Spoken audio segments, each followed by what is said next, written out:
Residents of Soweto have taken their protest over electricity to the N1 freeway, disrupting traffic south of Johannesburg.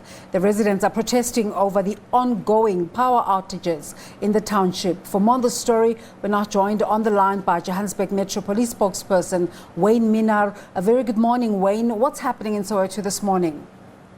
Good morning. Yes, I can confirm that some of the roads in Soweto, that's Diepkloof, Soweto Highway and Iming Drive, is still obstructed with rocks and tires and debris. So that has been ongoing over the past 2.5 weeks or so.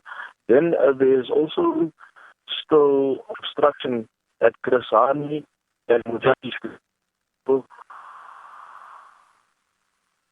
We don't have a good line, Wayne, but just let's try and continue with the conversation. What are you saying about what's happening at Kresani?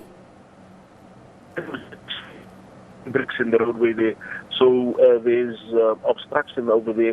So people wanting to leave and some have to use Union Road as an alternative route. There was major obstruction on the freeway this morning on the N1 going past Soweto at approximately 6 a.m. Between 6 and 7:15, the traffic had to be diverted off. And also those coming from the southern direction had to be diverted off at the N17 off-ramp. They then had to make their way onto the Mike 1 and then Xavier Street to get back onto N12. However, the N1 freeway going past Soweto has now been cleared, so traffic is moving there. But Soweto Highway going past Diepkloof is still obstructed, as well as Kresani Road at Mujati Street in Tombo. Wayne, I'm a bit curious here. Last week we were reporting about a similar incident, although it was trucks, on the N3 route. And it seems like a lot of work goes into putting up these obstructions. Where is law enforcement at this time? You see, when it comes to informal protest, it could happen at any time. So while officers are busy elsewhere with other responsibilities, there could be a protest at another location which happens rather quickly.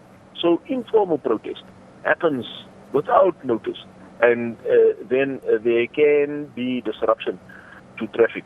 Officers have to also be diplomatic when they deal with protest, because one cannot just deal willy-nilly when it comes to protest. You have to see, listen, hear why, and then also at the same time have to clear the road. So we're glad to say that at this point in time, the November 1 is now cleared and the traffic is flowing. Do we know if there are any specific protest demands for this time, or is it still the same things? No, it's the same thing. It's an electricity issue that the protesters have mentioned at the N1 Soweto. It's the same group who had blocked the Soweto Highway at Iming Drive, which is still blocked as we speak now, and motorists have to use alternative route to get past the obstruction. So just to see if I'm getting you right, you're saying the N1 freeway has been cleared, so we're not having a conversation about alternative routes for motorists at this time? At this time, no. The N1 going past Soweto is fine. The traffic is flowing. It is only in Soweto itself, Diepkloof, where there is obstruction at Soweto Highway and Iming Drive. Wayne, thank you so much for giving us that update.